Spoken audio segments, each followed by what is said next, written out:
Hi everyone, welcome to MCM world. ఈరోజు recipe వచ్చేసి egg 65 అండి. రెస్టారెంట్ స్టైల్లో చాలా ఈజీగా ఇంట్లోనే ఎగ్ 65ని ఎలా చేసుకోవాలో ఈ వీడియోలో అయితే చూపించడం అయితే జరుగుతుంది. ముందుగా ఈ ఎగ్ 65 కోసం అయితే మనం ఎగ్స్ని అయితే తీసుకోవాలండి. ఆ ఎగ్స్ని బాయిల్ చేసుకోవాలి. నేనైతే కరెంట్ ఎగ్ బాయిలింగ్ ఉంటే అందులో బాయిల్ చేస్తున్నాను. మీరు నార్మల్గా బాయిల్ చేసేసుకోండి. ఇందులో బాయిల్ చేసుకున్న తర్వాత నేనైతే 4 ఎగ్స్ని తీసుకున్నాను. మీరు ఇంట్లో ఉండే మెంబర్స్ బట్టి ఎగ్స్ని అయితే తీసుకోండి. మేము 4 మెంబర్స్ ఉంటామండి. మేము 4 మెంబర్స్కి 4 ఎగ్స్ అయితే తీసుకున్నాను. తర్వాత ఈ 4 ఎగ్స్ని కూడా ఇలా కట్ చేసుకోవాలి. కట్ చేసుకుని అందులో లోపల ఉండే ఎల్లో పార్ట్ని అయితే తీసేసుకోవాలండి. ఎల్లో పార్ట్ని రిమూవ్ చేసేయాలి. ఎల్లో పార్ట్ ఉండడం వల్ల నీచు వాసన అనేది వచ్చేస్తుంది. దాంతో మనకి ఏం పని లేదు.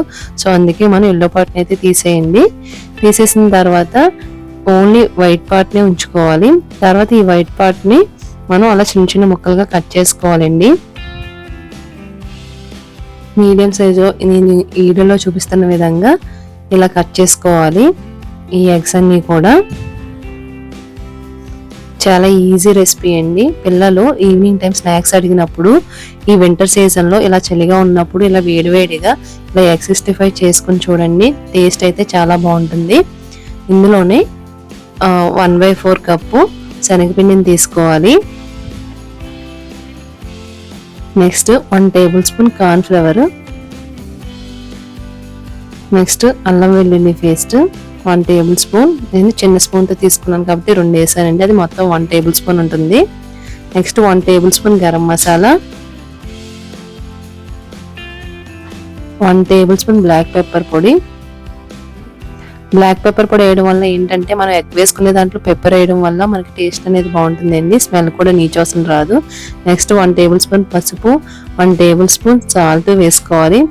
1 టేబుల్ స్పూన్ కారం. అలాగే ఇందులోనే జీడిపప్పుని క్రష్ చేసుకుని ఇలా చిన్న చిన్న ముక్కలుగా క్రష్ చేసుకుని జీడిపప్పుని కూడా వేసుకొని టేస్ట్ అనేది చాలా బాగుంటుంది. మనకి ఆ ఎగ్ ముక్కలతో పాటు ఈ జీడిపప్పు కూడా తగులుతూ ఉంటే టేస్ట్ అనేది బాగుంటుందండి. నెక్స్ట్ ఒక హాఫ్ చెక్క నిమ్మరసాన్ని కూడా పిండుకుని వేసుకోవాలి. ఇలా మొత్తం ఈ మసాలాలు ఈ పిండి అంతా కూడా ఈ గుడ్డు ముక్కలకి పట్టే విధంగా మనం కలుపుకోవాలి. వాటర్ అనేది యూజ్ చేయకూడదండి. ఒక ఎగ్ని తీసుకుని దాన్ని పగలగొట్టుకుని ఆ ఎగ్ని కూడా అందులో వేసుకోవాలి. ఈ ఎగ్ వేయడం వల్ల వాటర్ అనేది యూజ్ చేయకూడదండి. ఎగ్ వేసుకుంటే సరిపోతుంది. వాటర్ వేస్తే జోరైపోతుంది, టేస్ట్ బాగోదు. ఎగ్ వేసుకుంటే టేస్ట్ అనేది బాగుంటుంది. ఎగ్ వేసుకుంటే మనకి కన్సిస్టెన్సీ అనేది కూడా సరిపోతుంది. నేను 1 ఎగ్ అనేది వేసాను. మీరు ఇంకా ఎక్కువ ఎగ్స్ తీసుకుని పిండి కూడా కొంచెం మనకి డబుల్ క్వాంటిటీ పడుతుంది కాబట్టి 2 ఎగ్స్ అనేది వేసుకోండి. నేను తీసుకున్న క్వాంటిటీకి 1 ఎగ్ అనేది సరిపోతుంది. కన్సిస్టెన్సీ అనేది ఈ విధంగా వస్తే సరిపోతుంది. తర్వాత ఫుడ్ కలర్ అనేది వేసానండి. మంచి కలర్ కోసం అయితే మీ దగ్గర ఉంటే వేసుకోండి, లేకపోతే స్కిప్ చేసేయండి.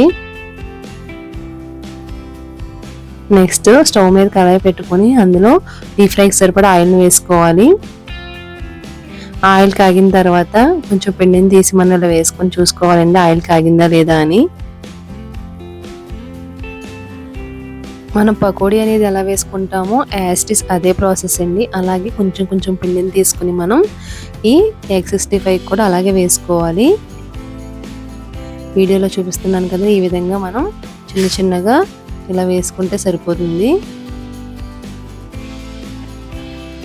చాలా ఈజీ అండి. చాలా సింపుల్గా టేస్టీగా మనం ఇంట్లోనే రెస్టారెంట్ స్టైల్లో ఎగ్ 65ని చేసుకోవచ్చు అనమాట. దీనికి పెద్ద పని ఉండదండి. పిల్లలు స్నాక్స్ అడుగుతూ ఉంటారు కదా, ఈవినింగ్ టైము ఇలా చల్లటి వాతావరణంలో ఇలా వేడివేడిగా ఎగ్ 65 చేసి చూడండి. టేస్ట్ అదిరిపోతుంది. ఎవరైతే నా ఛానల్ని కొత్తగా చూస్తున్నారో వాళ్ళందరూ కూడా నా ఛానల్ని అయితే సబ్స్క్రైబ్ చేసుకోండి. అలాగే పక్కనే ఉన్న బెల్ ఐకాన్ క్లిక్ చేస్తే నా వీడియోస్ అన్నీ మీకు నోటిఫికేషన్ రూపంలో రావడం అయితే జరుగుతుంది. కలర్ చూడండి చేంజ్ అయింది. మనం దీన్ని మీడియం టు లో ఫ్లేమ్లోనే అనేది ఫ్రై చేసుకోవాలి. హై ఫ్లేమ్లో ఫ్రై చేసుకుంటే కలర్ వచ్చేస్తుంది కానీ లోపల అనేది మనకి పిండలా ఉండిపోతుందండి. చూడండి మంచి కలర్ అనేది వచ్చింది. ఈ విధంగా ఫ్రై చేసుకుంటే సరిపోతుంది. తర్వాత ఫ్రై చేసుకుని పక్కన పెట్టుకున్న తర్వాత దీనికి తాలింపు అనేది వేసుకోవాలండి. ఫ్రై చేసిన ఆయిల్లోనే కొంచెం ఆయిల్ ఉంచుకొని అందులో వెల్లుల్లిపాయని చిన్న ముక్కలుగా కట్ చేసుకోవాలి. అలాగే పచ్చిమిర్చి 2 పచ్చిమిర్చిని అలా సన్నగా చీల్చుకుని వేసుకోవాలి. జీలకర్ర, కరివేపాకు ఈ 4 తాలింపులా వేసుకుంటే సరిపోతుంది. ఇవి ఫ్రై అయిన తర్వాత ఇందులోనే టమాటా సాస్ వేసుకోవాలండి. 2 టేబుల్ స్పూన్ టమాటా సాస్ వేసుకోండి.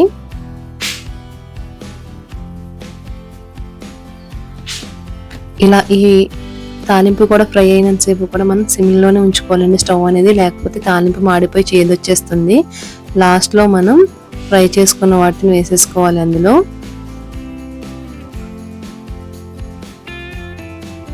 ఈ ఫ్రై చేసుకున్న ఈ ఎగ్ ముక్కల్ని మనం ఇందులో వేసేసుకోవాలండి. ఈ పకోడీని అయితే ఇప్పుడు వేసుకుని కలిపేసుకుంటే మనకి ఎగ్ 65 అనేది రెడీ అయిపోతుంది. అంతేనండి, చాలా ఈజీగా క్విక్గా ఎగ్ 65ని ఇంట్లోనే చేసుకోవచ్చు. మీరందరూ కూడా ట్రై చేస్తే ఎలా వచ్చిందో కమెంట్ సెక్షన్లో అయితే కమెంట్ చేయండి. అలాగే నా ఛానల్ని సబ్స్క్రైబ్ చేసుకోండి. మళ్ళీ సరికొత్త వీడియోతో మీ ముందు ఉంటుందండి మీ మిడిల్ క్లాస్ మౌని. మీ సపోర్ట్ ఇలాగే ఉండాలని నేను మనస్ఫూర్తిగా కోరుకుంటున్నాను. మీ సపోర్ట్ ఉంటే ఇంకా మంచి మంచి వీడియోలతో మీ ముందుకు వస్తాను. Thanks for watching.